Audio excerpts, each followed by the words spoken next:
काव्या शांतपणे म्हणाली, तुझी आता काय योजना आहे? चैतन्य आत्मविश्वासाने हसला. काळजी करू नकोस, मी निघताना त्यांना एक मोठं गिफ्ट देऊन आलोय. आता लवकरच त्यांना लक्षात येईल की सुभेदार ग्रुपचं संपूर्ण नेटवर्क व्हायरसने भरलंय आणि तो व्हायरस फक्त मीच काढू शकतो. तो स्वतःवर खुश होत म्हणाला, ही सगळी माझ्या प्लॅनचा भाग आहे. स्ट्रॅटर्जी म्हणतात त्याला. काव्या अप्रतिक स्वरात म्हणाली, अरे वा, मग हे फोटो काढून पकडणं सुद्धा तुझाच प्लॅनचा भाग होता का?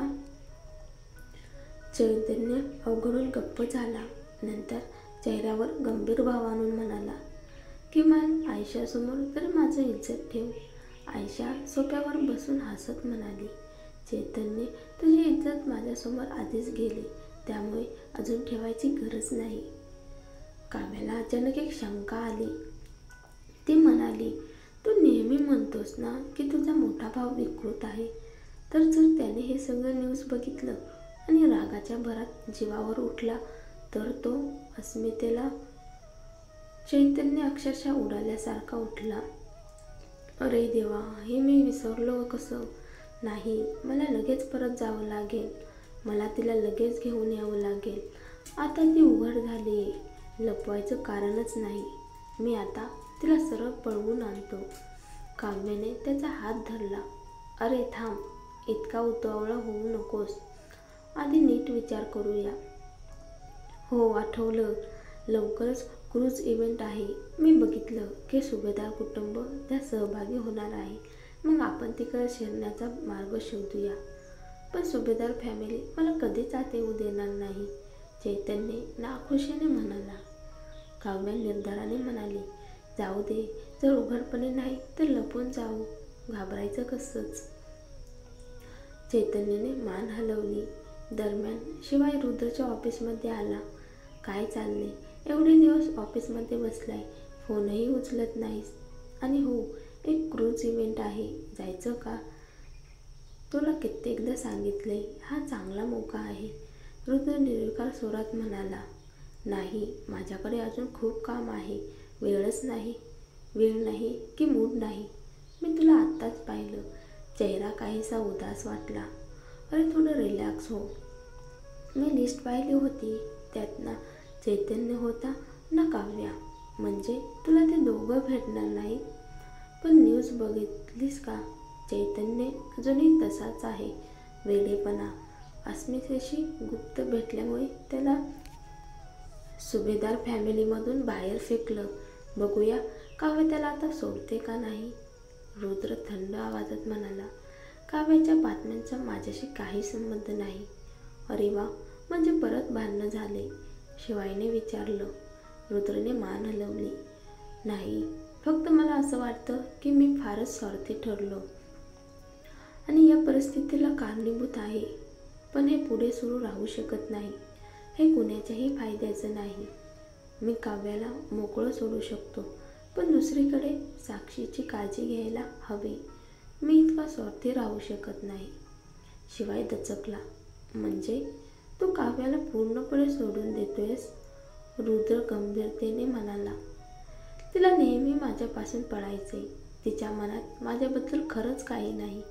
माझ्या मनातलं काय आहे हे मलाच समजत नाही. ती माझं ऐकत नाही म्हणून राग येतो की खरंच काही वेगळं आहे. पण साक्षीला खरंच माझ्या काळजीची गरज आहे. जर माझं सोडून देण्यातून 2 लोकांना धैर्य मिळणार असेल तर तेच योग्य. शिवाय वैतागून म्हणाला. रुद्र, खरंच सांगतो, तू फारच निस्वार्थी आहेस. पण बघ, काव्या तशी नाही. तिला स्वतःची जबरदस्त हिंमत आहे. तिने मागे साक्षीला धोका दिला, पण कदाचित तिला त्याचे गंभीर परिणाम माहीतच नव्हते. रुद्र उसासा टाकत म्हणाला. पण तरीही ती साक्षीवर बिनधास्त प्रहार करते. कदाचित ती जळते कारण तू साक्षीला एवढं जपतोय. शिवाय शांतपणे म्हणाला. जळते म्हणून कुणाला दुखवायचं? मग तिच्यात आणि सानियामध्ये काय फरक राहिला? शिवाय गप्प झाला. थोड्या वेळानंतर म्हणाला, पण मला खरंच शंका आहे. साक्षी खरंच एवढी आजारी आहे का? काहीतरी विचित्र वाटतंय. रुद्र गंभीर स्वरात म्हणाला, मी स्वतः डॉक्टरांचा रिपोर्ट पाहिला आहे. तिने लिव्हर डोनेट केलं होतं. त्याचा शरीरावर जबरदस्त परिणाम झालाय. शिवायने मान डोलावली. ठीक आहे, मी विसरलोच होतो. पण तरीही तुझं मन एवढं खचलेलं आहे म्हणून सांगतो, क्रूज ट्रिपला चल, नाहीतर साक्षीला घेऊन चल. थोडं रिलॅक्स होईल. रुद्रने फार टाळाटाळ केली, पण शेवटी मान्य केलं. त्या क्रूज इव्हेंटमध्ये हाय सिटीमधले सगळे नामांकित लोक आले होते. कडक सुरक्षा होती, पण चैतन्य आणि काव्या वेटर मेडच्या वेशात शिरले. चैतन्याने काव्याकडे पाहून भुवया उंचावल्या. खरंच आपल्याला नोकराणीचं रूप घ्यावं लागतंय का? काव्या हसत म्हणाली, होय, तुला मिळालेलं हेच एकमेव पास होतं. मी नोकराणी, तू वेटर. बघ किती परफेक्ट. चैतन्याने तिच्या कपड्याकडे पाहून हसून दाबलं. जर हसला तर लगेच कपडे बदलूया. काव्या रागाने म्हणाली, नको नको, असं छान आहे. तो म्हणाला. दोघंही वेटरांच्या रांगेत मिसळून क्रूजवर चढले. काव्या थकलेल्या स्वरात म्हणाली, हाय, डोळे मिटले तर लगेच झोप लागेल. चैतन्याने भुवया उंचावल्या. रात्रभर चित्र काढत बसली होतीस का? हो, मग काय. सगळ्यांना वाटतं मी तुझ्या ओळखीमुळे कंपनीत आले. आधी लोक मला मान देत होते, पण आता तुझं नाव बुडालं म्हणून माझा सुद्धा सन्मान केला. आता मला स्वतःच्या मेहनतीवरचं सिद्ध करावं लागणार आहे, म्हणून हाडांची कसरत करतेय. चैतन्याला अपराधी वाटलं, पण गप्प राहिला. क्रूज पार्टी सुरू झाली. चैतन्य हातात ट्रे घेऊन लोकांमध्ये वावरत होता. काव्या नोकराणीच्या वेशात इकडे तिकडे फिरत होती, पण तिला जाणवत होतं की काही लोक तिच्याकडे टक लावून बघत आहेत. अरे, तिकडची नोकराणी दिसली का? हो, खूपच छान दिसते. तिलाही आपल्या बॉक्समध्ये बोलावूया का? का नाही, ह्यांना तर आपल्याला एन्जॉय करायला म्हणूनच आणले. सगळे हसले. त्यापैकी एकाने काव्याला हाक मारली, अगं तूच इथे ये. काव्या चकित झाली. सर, काही ऑर्डर आहे का? ऑर्डर नाही, तुलाच हवंय, आत ये. काव्य नाईलाजाने त्यांच्या बॉक्समध्ये गेली. बाहेरून शिवायने मागे वळून पाहिलं. अरे, ती दिसायला काव्यासारखेच वाटते. रुद्रनेही मागे वळून पाहिलं. त्याला फक्त एका नोकराणीचा पाठ दिसला. पण फक्त पाठ बघूनही त्याचं हृदय दचकलं. खरंच ती काव्यासारखीच दिसते. त्याने मनाशी विचार केला, पण पुढच्या क्षणी त्याने डोकं हलवलं. नाही, काव्या कधी असे कपडे घालेल? काव्या जेव्हा त्या प्रायव्हेट रूममध्ये शिरली तेव्हा तिच्या नजरेसमोर अजून एक स्त्री उभी होती. काव्या, तू? कामिनीने तिला ओळखताच आश्चर्यचकित होत विचारले, इथे काय करत आहेस? काव्याच्या मनात आलं, वारे भाग्या, इतक्या मोठ्या जहाजावर सुद्धा ही मला भेटलीच. क्षणातच कामिनीच्या नजरा काव्याच्या दासीच्या वेशावर गेल्या. काव्या, हे काय घालून आली आहेस? इथे दासीचं काम करतेस का काही पैशासाठी? ती उपहासाने हसली. आणि हो, तुझ्या प्रियकराची बातमी ऐकलीस का? त्यानं स्वतःच्या बहिणीसोबतच संबंध ठेवले म्हणून त्याला कुटुंबातून हाकलून दिलं, आणि आता त्यानं तुलासुद्धा सोडलं का? म्हणून तू इथे नवे श्रीमंत शोधायला आली आहेस? कामिनीला चैतन्याच्या बदनामीत अपार आनंद मिळत होता. तिला जेव्हा घराबाहेर काढलं गेलं होतं तेव्हा ती जळून गेली होती, पण आता बातमी ऐकून ती अक्षरशः वेडीवाकडी हसत होती. आज काव्याला पाहून तिचा आनंद गगनात नावेनासा झाला. काय झालं? मागे उभ्या काही पुरुषांनी विचारलं. तुला ही ओळखीची आहे का? कामिनीने मिश्किलपणे हसत सांगितलं, हो, ही म्हणजे काव्या. बातम्या वाचत नाही का तुम्ही? हीच तर चैतन्याची माझी प्रेयसी. चैतन्याची प्रेयसी? ते पुरुष कुतूहलाने काव्याकडे वळले. अरे हो, मी हिला आधी बघितलंय, एक म्हणाला. दुसऱ्याने हात पुढे केला. काय बाई ग, चैतन्याला तुला टाकलं ना? चल माझ्याकडे ये, तुला ऊब देतो. काव्या पाय मागं घेत म्हणाली, साहेब, मी इथे कामाला आले. कृपा करून आदर ठेवा. काम? अरे, हे दासीचे कपडे घालून इतकी गंभीर का होतेस? तो माणूस हसला. हो ना, या जहाजावरील नोकर तर आमच्यासाठी मजा देण्यासाठीच असतात. दुसरा खिदळला. सगळे जोरात हसू लागले. कामिनीने अजून भर टाकली. अरे काव्या, ही जाणून बुजून हे कपडे घालून आलीये श्रीमंत नवरा शोधायला. तुम्ही संधी वाया जाऊ देऊ नका. ते पुरुष आता बेताल झाले. चल छोटी, चैतन्यपेक्षा मी कमी नाही. महिन्याला 20,000 देतो. कसं वाटतं? काव्या थरकापली. तिच्या डोळ्यात संताप चमकला. तिने हात पुढे केलेल्या माणसाचा हात पकडला आणि जोरात फिरवून त्याला जमिनीवर आपटला. आय आई, दासी मारते. तो नाजूक बापट्यासारखा किंचाळला. चल बघू, तुला धडा शिकवतो. उरलेले तिघे धडक घालून आले.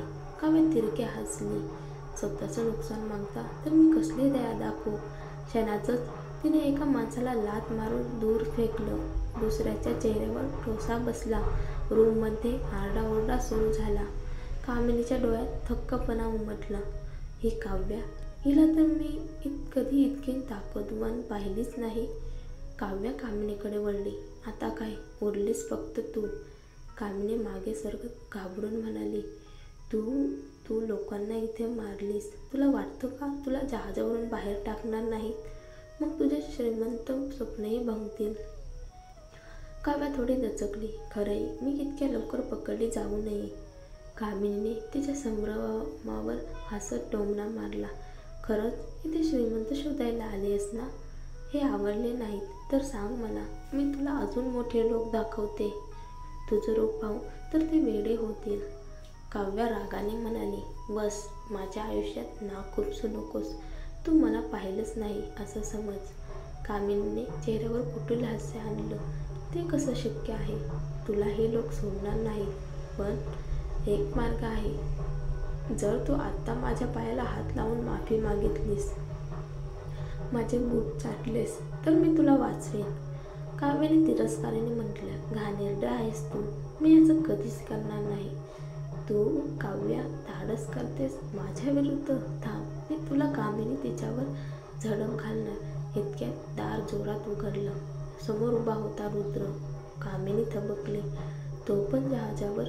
रुद्रच्या डोळ्यात धोकादायक चमक होती. त्याला वाटलं सुरुवातीला चुकीचं दिसलं, पण पुन्हा पाहिलं तेव्हा खात्री झाली. दासीच्या वेशातली ती म्हणजे खरी काव्या. काव्याच्या मनात घबराट पसरली.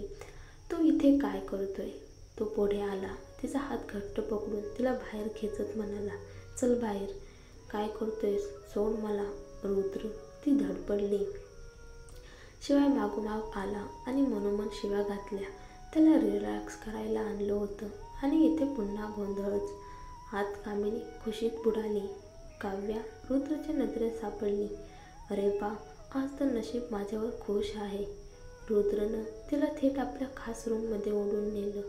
हे काय चाललंय? तो संतापला. तिला ढकलून खाली बसवलं. काव्या संतापाने म्हणाली, तुला काय करायचं माझ्या कपड्याशी? माझं काम नाही. तू असं वागून आयशाला कोणता धडा शिकवतेस? काव्याला धक्का बसला. रुद्र, मी आयशासाठी काहीही केलं तरी तुला चालत नाही, कारण तुला आमच्यावर कधीच प्रेम नव्हतं. मग माझं रूप तुला काय फरक पाडतं? तो उपासाने म्हणाला. दासीच्या वेशात फिरून लोकांना भुलवतेस आणि तरी वाल घालतेस. शिवाय मध्ये पडत म्हणाला, रुद्र थांब, कदाचित काही कारण असेल तिचं असे कपडे घालण्याचं. काव्या रागाने कपड्याच्या घडी घालत म्हणाली, ज्याच्या मनात घाण आहे त्याला सगळं घाणच दिसतं. शिवाय तू नको माझ्यासाठी सफाई देऊ. त्याला जे वाटतं तेच वाटू दे. इतकं म्हणून काव्या दरवाजा उघडून बाहेर निघून गेली. काव्या. रुद्र तिच्याकडे पाहत राहिला. मग शिवायला रोखलं. जा तिच्या मागं. ती स्वतःचं आयुष्य खराब करू इच्छिते. आपण काही केलं तरी थांबवू शकत